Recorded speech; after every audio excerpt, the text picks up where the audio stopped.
That word paths,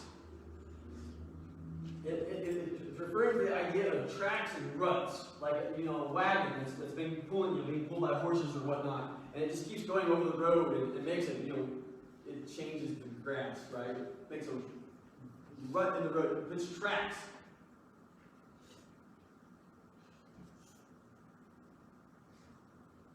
God's tracks, the way God always moves, the way God always works is one, it's absent of sin. He's holy. He can't sin. He won't sin. That means his ways are always good. And part of God's goodness and the way that God always moves is in grace and mercy. Those are God's tracks. Yes, he is holy and he is just, and he's not going to leave sin unpunished, but Jesus paid that punishment for us.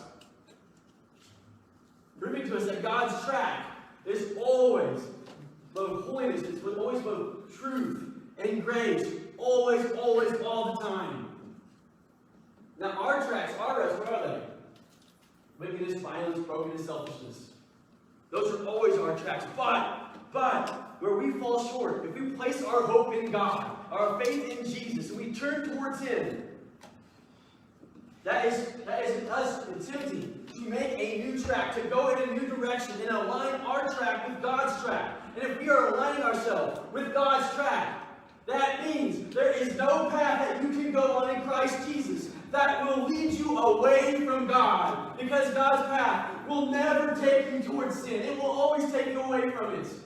God's path will always bring you to healing and fullness. God's path will always bring you to a place of compassion and mercy. And if you are pursuing that with your whole being, if you're repentant where you fall short, God won't let you go any other direction.